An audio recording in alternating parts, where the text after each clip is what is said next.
నేటి నుంచి AP assembly వర్షాకాల సమావేశాలు ప్రారంభం కానున్నాయి. ఈ సమావేశాలు 4 రోజుల పాటు నిర్వహించే అవకాశం ఉంది. తొలి రోజున ఉదయం 9 గంటలకు శాసనసభ సమావేశాలు ప్రశ్నోత్తరాలతో ప్రారంభం కానున్నాయి.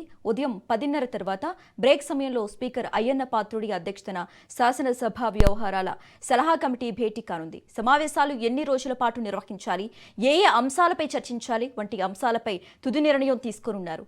ఎమ్మెల్యేలు సభలో వారి సీట్లలో కూర్చుంటేనే హాజరు నమోదయ్యేలా ఏర్పాటు చేసిన నూతన సాంకేతిక విధానాన్ని ప్రయోగాత్మకంగా మరోసారి అమలు చేయనున్నారు.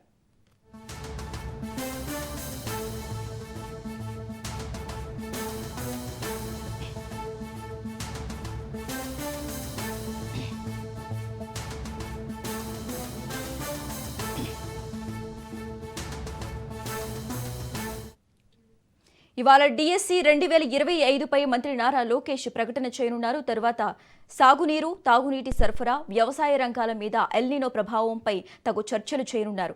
ఆంధ్రప్రదేశ్ విద్యుత్ శాసనాలు 2019 బిల్లు ఉపసంహరణ, పురపాలక చట్టంలో సవరణను ప్రతిపాదిస్తూ ఆయా శాఖల మంత్రులు 2 బిల్లులను ప్రవేశపెట్టనున్నారు. రేపు ఉదయం 10:30 నుంచి 12 గంటల వరకు మంత్రిమండలి సమావేశం నిర్వహించనున్నారు. స్థానిక సంస్థల్లో బీసీ రిజర్వేషన్లకు సంబంధించి డెడికేటెడ్ కమిషన్ ఇచ్చిన నివేదికను మంత్రిమండలి ఆమోదించనుంది.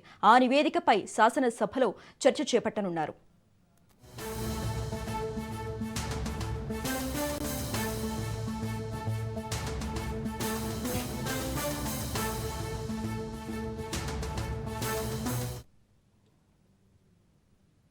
మూడో రోజున వైసీపీ హయాంలో గ్రూప్ 1 పోస్టుల నియామక ప్రక్రియలో జరిగిన అక్రమాలపై చర్చించనున్నారు.